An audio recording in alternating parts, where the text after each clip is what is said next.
Madame, Monsieur, bonsoir. Voici les titres que nous allons développer dans cette édition.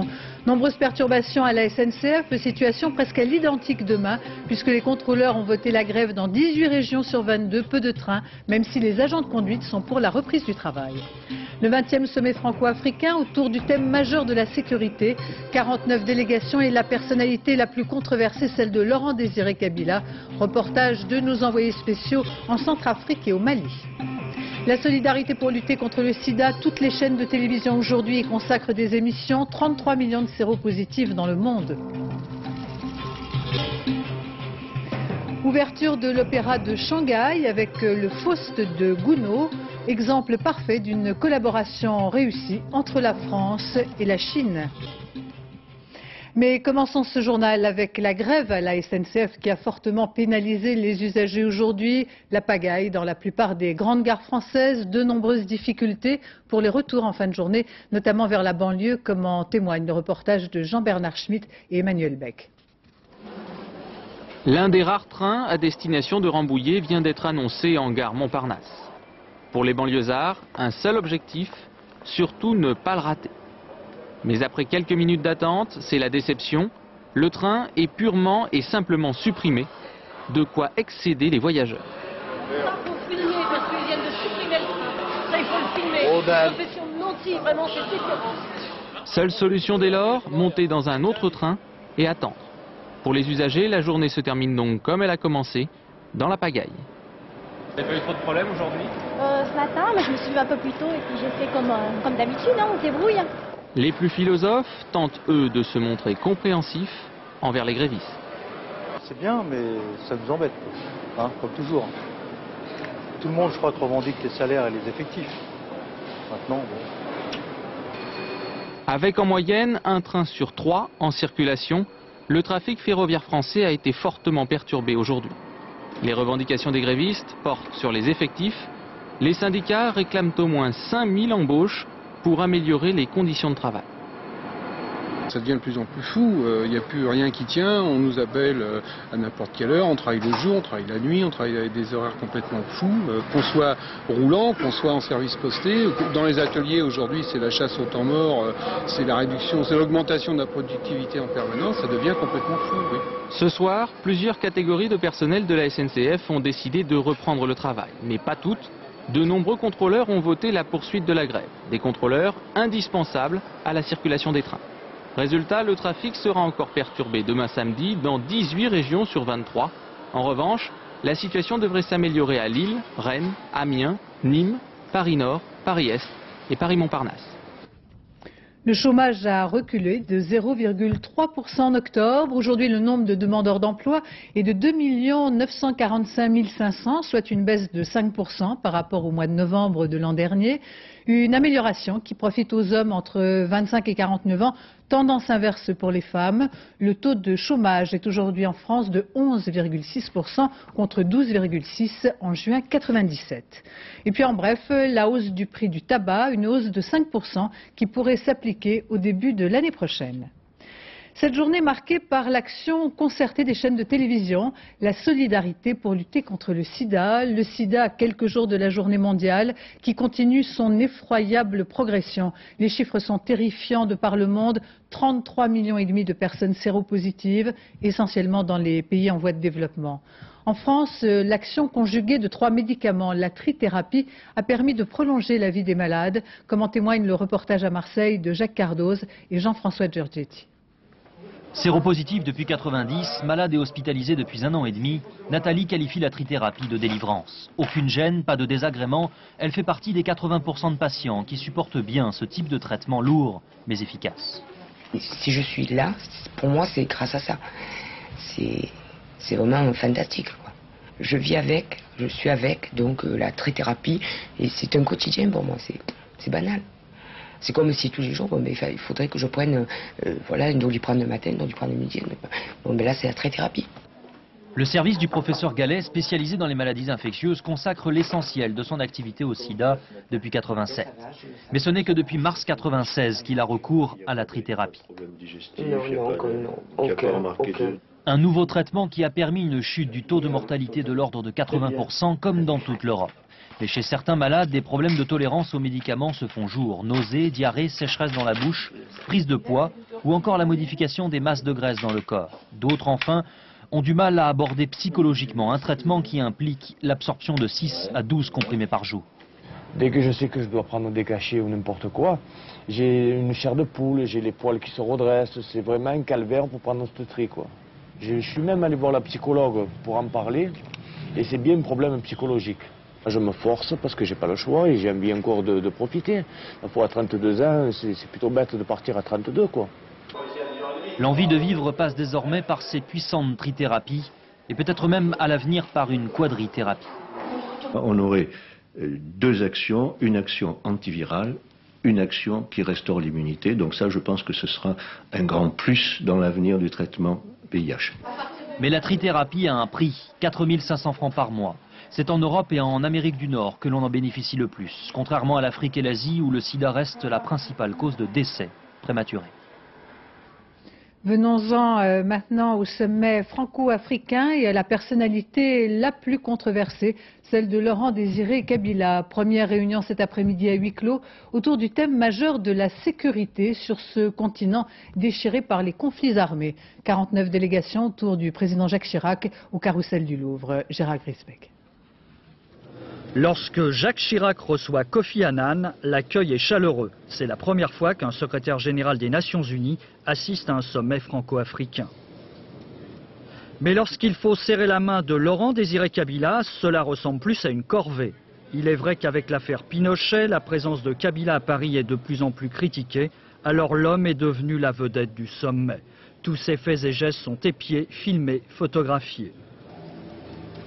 Entouré de Kofi Annan et de Blaise Compaoré, le président burkinabé qui préside l'organisation de l'unité africaine, Jacques Chirac a rappelé la politique française dans la région des Grands Lacs. Aujourd'hui, alors que l'actualité met en évidence l'enchaînement implacable des crises dans la région des Grands Lacs et leur caractère inéluctablement récurrent, nous n'avons cessé de proposer depuis des années que soit organisée sous l'égide des Nations Unies et de l'OUA une conférence sur la paix, la sécurité et la stabilité dans cette région. Cette proposition est semble-t-il prise très au sérieux et elle a été discutée à huis clos cet après-midi, là où siègent autour d'une même table tous les pays en guerre dans l'ex-Zaïre. Dehors, devant la pyramide du Louvre, une autre photo de famille, organisée cette fois par Reporters sans frontières, dans 10 pays d'Afrique, dont la Tunisie, le Cameroun, le Togo, la République démocratique du Congo, des journalistes sont en prison ou sont assassinés. La manifestation, elle, n'a pas duré très longtemps. Venons-en maintenant à ce qu'il convient bien d'appeler l'affaire Kabila. Après la décision des Lords anglais concernant le sort du dictateur Pinochet, la Fédération internationale des droits de l'homme avait engagé des poursuites contre le président congolais. Mais cet après-midi, le parquet de Paris a décidé de ne pas poursuivre, les faits étant imprécis. Portrait de cette encombrante personnalité, Laurent Désiré Kabila s'est autoproclamé président de la République. Il règne en maître absolu sur le pays. Le parcours de celui qui a renversé Mobutu, Jérôme Beny et Pierre Moscovici. Laurent Désiré Kabila accueilli à Paris par les applaudissements de ses partisans. Ultime étape d'une tournée européenne destinée à redorer le blason du président congolais.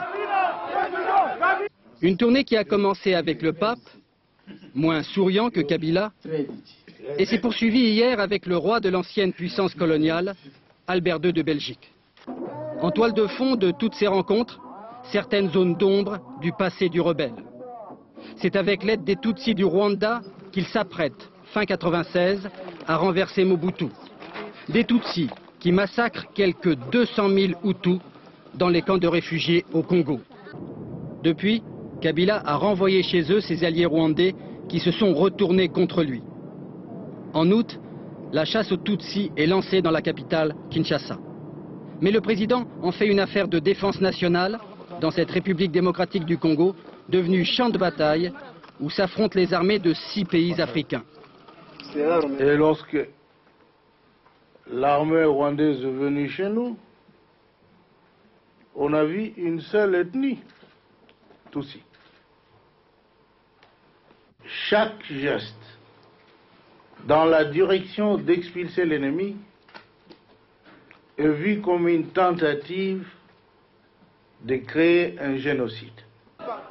Dans le quartier congolais de Matongé, à Bruxelles, le débat démocratique, que l'on attend toujours à Kinshasa, est virulent. Vous avez des crimes perpétrés contre notre population et des crimes perpétrés contre les étrangers sur notre territoire. Au sommet de Paris, Kabila se dit prêt à rencontrer ses alliés d'hier, qui aujourd'hui soutiennent la rébellion congolaise, les présidents de l'Ouganda et du Rwanda. Je vous le disais, le thème central de ce sommet est la nécessité d'organiser la sécurité sur le continent africain. Ni ingérence ni indifférence, les militaires français ne veulent plus être en première ligne, mais ils apportent une aide technique discrète, comme en Centrafrique par exemple. Sur place, une force composée de soldats venant de plusieurs pays africains apprennent à travailler ensemble. Sur place à Bangui, Richard Binet, Michel Levasseur. Le couvre-feu est levé, mais les rues de Bangui toujours désertes. 2 ans après les mutineries qui secouèrent la capitale, les Centrafricains restent prudemment chez eux. Ces soldats sont tchadiens, maliens ou sénégalais. Ils appartiennent à la MINURCA, la force de maintien de la paix interafricaine, chargée par l'ONU de s'interposer entre une armée rebelle et la garde prétorienne du président Ange Félix Patassé. Le chef de patrouille, c'est le major Koulibaly. Il est ivoirien, est arrivé à Bangui il y a 8 mois et connaît déjà toutes les ficelles de ceux qu'il appelle les bandits. Ça, c'est le quartier des mutins, Bimbo même. Quand il pleut, en ce moment-là, il y a coupure générale du courant, d'électricité. Bon, maintenant, dans l'obscurité, ils profitent de ça pour faire leur coup. C'est ces moments qui sont les plus dangereux. Bangui sous haute surveillance onusienne. 1350 casques bleus de 10 nationalités différentes patrouillent en permanence dans les rues de la capitale. Au centre de la ville, un ancien hôtel aux allures de camp retranché, le QG des Gabonais. Un site particulièrement exposé, c'est ici qu'a débuté en avril 1996 la rébellion. Nous sommes le seul contingent qui est en pleine ville. Donc nous, avec tous les risques qu'il y a, la population et tout, vraiment, c'est vraiment un risque. Donc nous faisons un effort de veiller sur ça nuit et jour. Près de l'aéroport, au camp Béal, le contingent français assure un discret soutien logistique. Entretien des véhicules, assistance médicale, transport du matériel. Car la MINURCA, c'est avant tout une affaire d'Africains. Ici, qu'on parle Wolof, Bambara ou Sénoufo, on fait partie de la même famille, du même continent, de la même culture. L'approche est plus facile et on se comprend peut-être mieux. Et même à mots couverts, on peut se comprendre.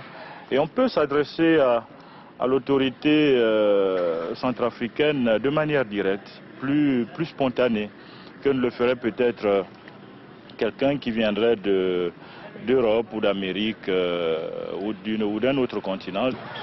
Le mandat de la MINURCA prévoit le départ des derniers casques bleus le 28 février prochain. D'ici là, les Centrafricains se seront dotés d'un nouveau parlement sous contrôle onusien. Il leur faudra ensuite, seuls, prendre un nouveau départ sur le chemin de la paix. Je vous propose maintenant de nous rendre au Mali, dont la première activité économique est la culture et la récolte du coton. La production de l'or blanc, comme on l'appelle là-bas, pourrait un jour, en raison de la mondialisation, être privatisée. Une décision lourde de conséquences. Maryse Burgot, Patrick Deschmecker. Dans le village de Boubouéré, c'est en chantant que les femmes ramassent le coton. Parce que la récolte est un moment privilégié, synonyme de richesse, parce que ces fleurs de coton sont l'or blanc du continent noir. Oubliez le temps où cette culture fut imposée de force par le colonisateur français. Aujourd'hui, Fatoumata, mère de 6 enfants, ne jure que par le coton. Responsable du groupe des femmes du village chargée de la récolte, elle dit de la fleur blanche qu'elle est un don de Dieu. C'est le coton qui permet aux hommes d'avoir les moyens de se marier et de fonder une famille. C'est le coton qui nous permet aujourd'hui d'élever nos enfants. L'exportation de l'or blanc est aujourd'hui la première source de revenus au Mali, une incontestable réussite. Comme chaque année, Coulibaly, propriétaire de 5 hectares, va livrer sa récolte à la coopérative de la région. Son coton est déclaré de première qualité. Il devrait donc en tirer un prix moyen, mais satisfaisant. Tout va donc bien, ou presque. Car ce petit paysan est loin d'imaginer qu'une âpre bataille se joue en ce moment au-dessus de sa tête. Une véritable guerre du coton noir qui oppose la Banque mondiale à cet homme, un Français justement en visite au Mali. Michel Fichet dirige une société parapublique française discrète mais dont le rôle est crucial en Afrique. Cette société, placée sous tutelle du ministère de la Coopération, contrôle de 30 à 40% du coton en zone franc. Or, la Banque mondiale veut privatiser toute la filière. Le pré carré français sur le coton est menacé. Ce qui est proposé par un certain nombre d'idéologues qui font de l'ultralibéralisme de laboratoire, c'est effectivement, encore une fois, de remettre les clés de la filière entre les mains des seuls usiniers privés. Donc je crois qu'on est au contraire en présence d'une opération qui se veut originale, d'expérimentation sur le dos des populations africaines. C'est ce qui me paraît tout à fait dangereux et éminemment regrettable. Lui aussi est français, mais il n'est pas en Afrique pour servir les intérêts de la France. Il appartient à la Banque mondiale, premier bailleur de fonds du Mali. Un organisme de prêt pour qui le développement économique passe aussi par l'arrivée de capitaux étrangers. Le développement économique du Mali, comme de tous les autres pays africains, mais pas nécessairement africains, va demander des investissements massifs qui sont peut-être hors de portée de l'économie des pays africains. Et que donc, dans quelques secteurs que ce soit, il faut penser effectivement à attirer des capitaux étrangers. Si la Banque mondiale obtient un jour gain de cause malgré les réticences françaises, les usines de coton comme celle-ci seront privatisées, vendues à des investisseurs étrangers pour améliorer leur compétitivité. Ce serait alors la fin d'une époque où coopération française et État malien co-géraient la filière. Cet assistant technique français, qui travaille depuis des années en Afrique dans le coton, y voit une triste fin de règne. Qu'est-ce qui nous attend? Tout ça, c'est de l'inconnu pour nous. L'inconnu, elle est surtout pour ces paysans africains. Gagneront-ils plus d'argent lorsque le secteur sera privatisé? C'est en tout cas le pari de la Banque mondiale. Eux ne demandent qu'à le croire, avec ou sans la France.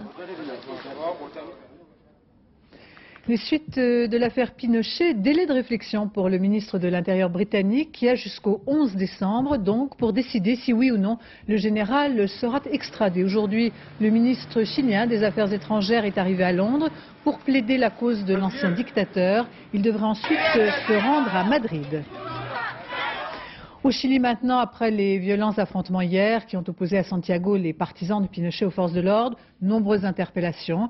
Une situation de tension qui embarrasse le gouvernement alors que les 3 commandants en chef des forces armées se sont réunis avec leurs officiers. Philippe Gassot.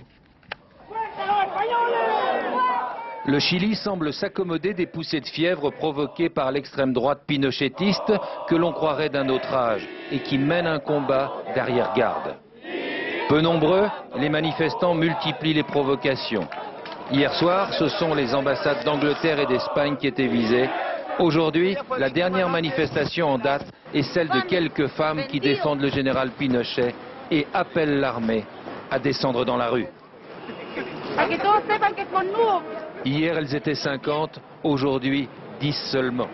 Quant aux responsables militaires, ils ont déjà réagi. Le plus imprévisible est certainement le général Ricardo Izurrieta, qui, assis dans le bureau du général Pinochet, lui a pris le physique et même l'impatience.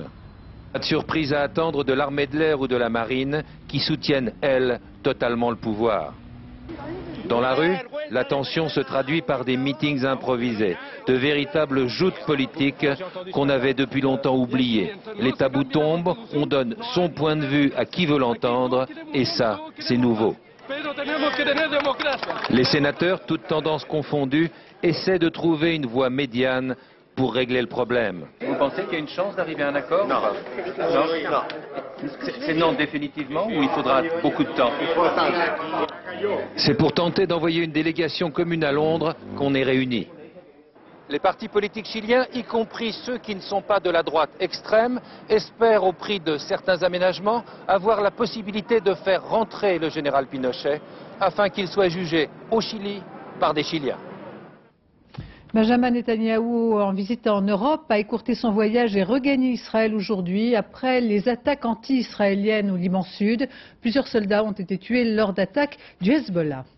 Retour en France, la condamnation à de la prison ferme pour 4 sans-papiers maliens qui refusaient de se faire expulser suscite de vives réactions. Plusieurs associations notamment protestent contre la fermeté de cette décision. Joël Bruandé, André Germain. Le 28 mars dernier, 12 Maliens quittent le centre de rétention de Roissy pour embarquer à bord d'un avion d'Air France, direction Bamako. Mais l'expulsion tourne mal. Rébellion des Maliens selon certains, protestation des passagers contre les méthodes des gendarmes selon d'autres. Finalement, l'avion décolle, mais sans les expulser. Relaxés en première instance pour vice de forme, les Maliens comparaissaient hier pour refus de se soumettre à une expulsion. Mais la Cour d'appel de Paris est allée au-delà des réquisitions du procureur en condamnant les 4 prévenus à de la prison ferme. Des peines inhabituelles qui soulèvent la colère des associations antiracistes. Si on estime qu'on peut régler ce dossier aussi épineux et difficile des sans-papiers par une méthode brutale, par des décisions aussi inacceptables, je pense que ça crée non seulement un sentiment d'injustice par rapport aux sans-papiers, mais pour ce qui concerne le mouvement associatif, nous sommes déterminés à aller jusqu'au bout et à redoubler d'efforts pour aller vers cette régularisation globale. Les 4 Maliens, dont un est actuellement incarcéré à Fleury-Mérogis, devraient se pourvoir en cassation. Mais cet arrêt de la Cour d'appel a également suscité l'indignation de certains magistrats qui considèrent que l'on a jugé pour l'exemple. La justice n'a pas du tout à intervenir dans ce débat-là, c'est absolument pas son rôle. Moi, ce que je vois, c'est effectivement une procédure qui a été annulée en première instance et un débat judiciaire qui n'a pas eu lieu et des condamnations excessivement lourdes. La Cour d'appel de Paris doit prochainement rejuger d'autres Maliens également impliqués dans les incidents du 28 mars dernier. C'est dimanche que se déroulera à Nice le 2e tour de l'élection législative partielle. Après le record d'abstention la semaine dernière, la mobilisation sera déterminante pour les 2 candidats qui restent dans la course après l'éviction du candidat Front National. La bataille oppose le socialiste Patrick Mottard à la candidate de l'Alliance. Reportage Olivier Théron, Frédéric Besson. Patrick Mottard et son équipe Gauche Plurielle font les marchés, tracts, bises et poignées de main. Ils occupent le terrain de ce qui a été pendant 60 ans la circonscription des médecins, père et fils. La candidate de l'Alliance, Jacqueline Mathieu-Obadia, elle aussi motive ses troupes. Elle est arrivée en tête au premier tour avec 400 voix d'avance sur la gauche, mais 75,5% d'abstention. Alors, il faut mobiliser. Il faut faire le choix entre les propositions un peu laxistes, un petit peu enrobées de mon concurrent qui dit des tas de... comment je pourrais dire moi, qui fait apercevoir des lendemains magnifiques. Or, ils ne le sont pas et c'est contredit par les faits tous les jours. Donc ça, c'est pas possible. Et nous qui sommes appuyés sur nos valeurs, les valeurs que nous connaissons et les valeurs avec lesquelles nous voulons vivre. Ici, la gauche au second tour, ça ne s'était pas vu depuis 10 ans. Alors Patrick Mottard, aidé par Odette Casanova, la députée tombeuse du FN dans le Var, espère qu'il va créer la surprise. 75%, on ne peut pas s'en satisfaire. Il faut à tout prix que tout le monde se mobilise pour la gauche plurielle au 2e tour. C'est quelque chose de tout à fait nouveau à Nice. C'est une dynamique. On est à 400 voix. 400 voix sur 70 000 électeurs, c'est quand même pas grand-chose. On peut les gagner une à une. On a 400 voix, 2 jours. Je crois qu'on peut gagner dimanche. Jacqueline Mathieu-Obadia, dans un scrutin troublé par le décès de Jacques Médecin, devrait recevoir le soutien du CNI. Le Front National n'a donné aucune consigne de vote. Patrick Mottard attend, lui, que la dynamique de la gauche dans les Alpes-Maritimes se confirme dimanche. L'initiative des banques alimentaires un peu partout en France, elle s'adresse à la solidarité des consommateurs qui peuvent, à la sortie notamment des supermarchés, donner des stocks de nourriture pour aider les plus démunis. À Toulouse, Christophe Larocca, Olivier Combe. Vous avez derrière une liste qui vous dit à peu près les produits dont nous aurions besoin. Pour Toulouse et sa région, ils sont près de 3000 à informer ainsi les consommateurs. 3000 bénévoles aux portes des supermarchés dont la mission n'est pas de demander de l'argent, mais d'inciter les particuliers à remplir ces sacs plastiques. Chacun y met ce qu'il veut en faveur des plus démunis. Pour la banque alimentaire, j'ai pris 2 litres d'huile et 1 kilo de farine. Voilà. On peut faire beaucoup de choses avec de la farine. Voilà, et puis l'huile, je sais que ça coûte assez cher, donc pourquoi pas de l'huile. Du riz, des sardines, de la farine. Voilà. Pourquoi vous avez décidé de participer à cette opération? Parce que j'ai 73 ans et que je connais la vie. C'est tout. Tous les produits récoltés sont acheminés ici, à la Banque alimentaire de Toulouse. L'année dernière, la collecte a permis d'engranger plus de 100 tonnes de denrées. Les banques alimentaires sont essentiellement alimentées par les surplus des hypermarchés, mais les collectes auprès des particuliers leur permettent d'obtenir des produits précieux. De l'huile, du café, du sucre et surtout des pots pour bébés. Pourquoi ces produits particulièrement? Parce que nous les obtenons très difficilement par ailleurs par les circuits de grande distribution. Car la Banque alimentaire, c'est, rien qu'à Toulouse, 5 tonnes de nourriture distribuée quotidiennement, l'équivalent de 10 000 repas chaque jour.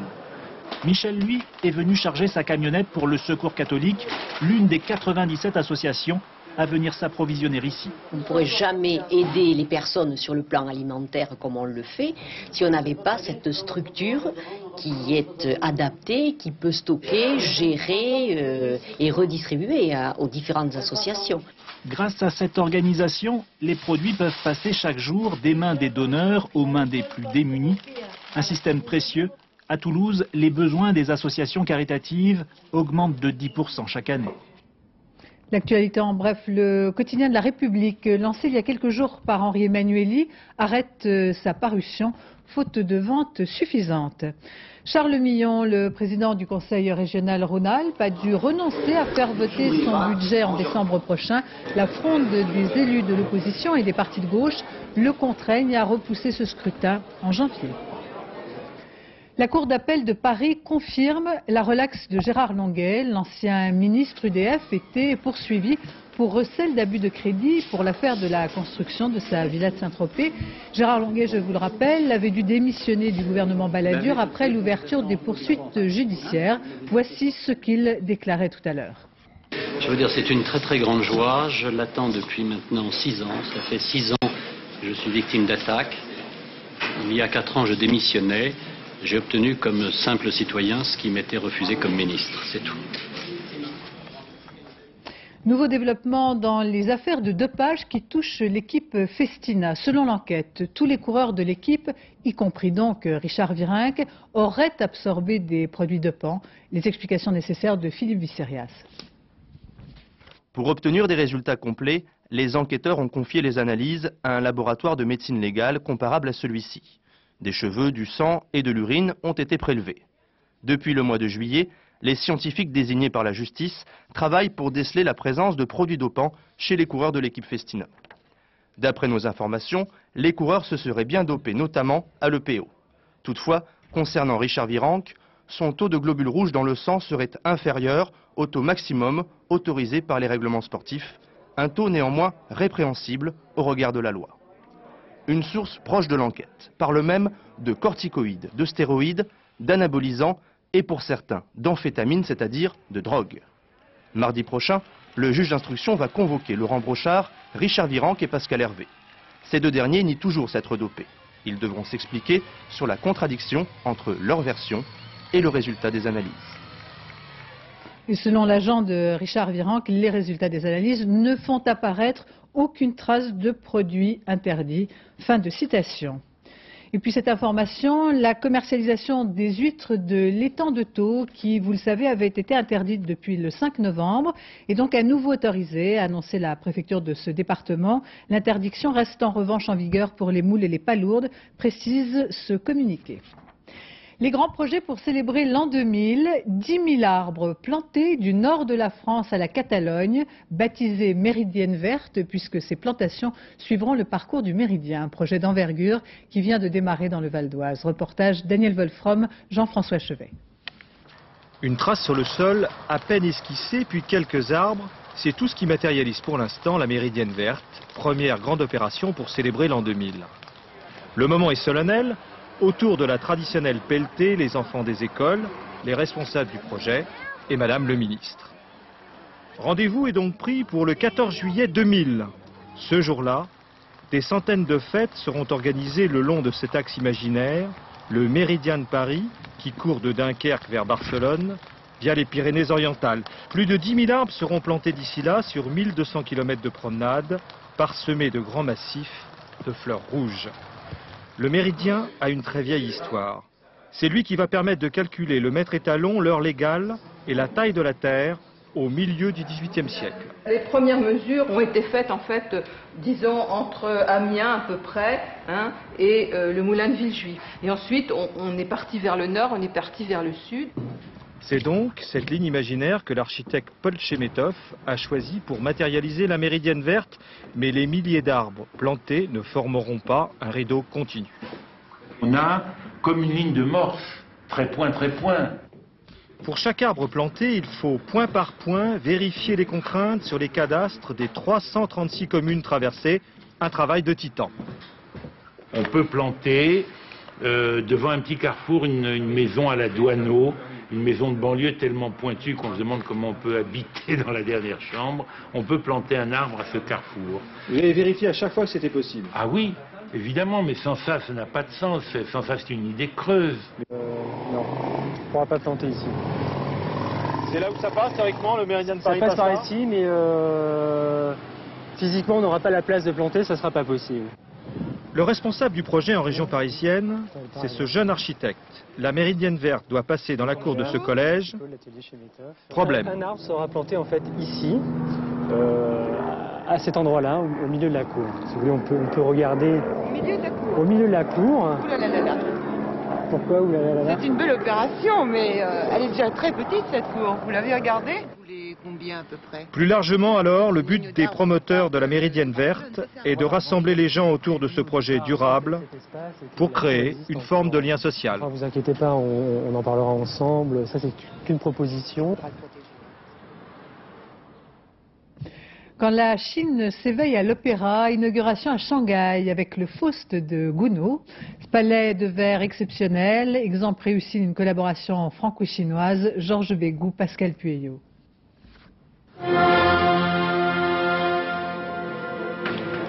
Cette vision nocturne du cœur de Shanghai, c'est déjà de l'opéra.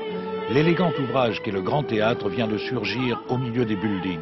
C'est l'œuvre d'un Français, Jean-Marie Charpentier, descendant du célèbre compositeur Gustave Charpentier, auteur de l'opéra Louise. Il faut être présent en termes de tradition et de modernité et en termes de diffusion et de coopération. Ce Faust, c'est un projet franco-chinois, c'est un vrai projet de coopération et on espère tous qu'il va rester dans le répertoire de l'opéra de Shanghai.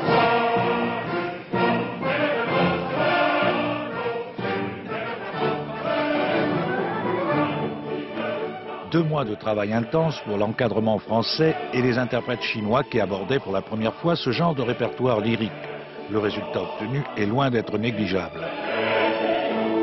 Ici, nous sommes quand même dans un spectacle qui va toucher qu'une infime minorité de la population, parce que ne fût-ce que le prix des places comparé au salaire moyen de la Chine, ça écarte 999,999 pour 1000 de la population. Il y a une fracture gigantesque entre la génération des plus de 50 ans et celle qui a 20 ans aujourd'hui. On peut le comprendre, pour les jeunes, Mao, c'est loin. La mode occidentale est partout présente à Shanghai.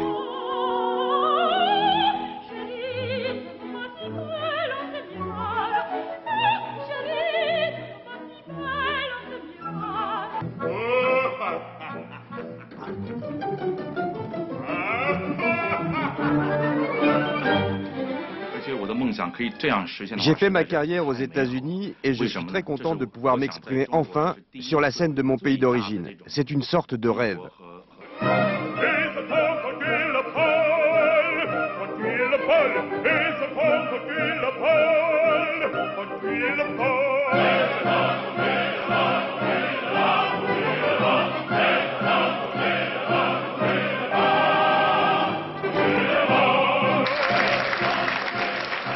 Chine populaire découvre le veau d'or et Méphisto, elle les applaudit, mais elle devra maintenant veiller au salut de son âme.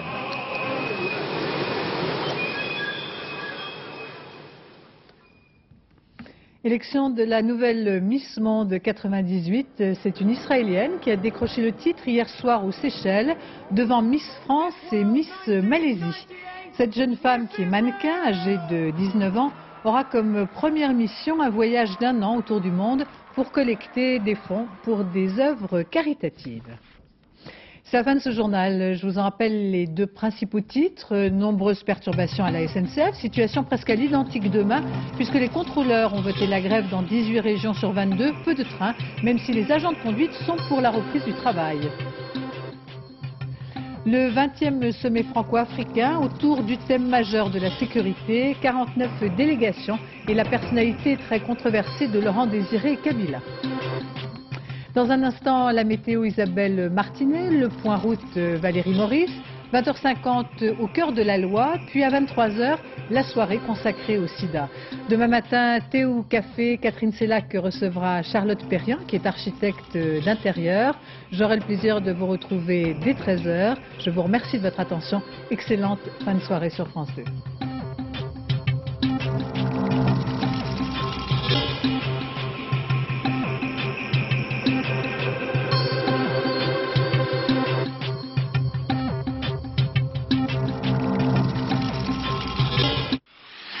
Le cœur.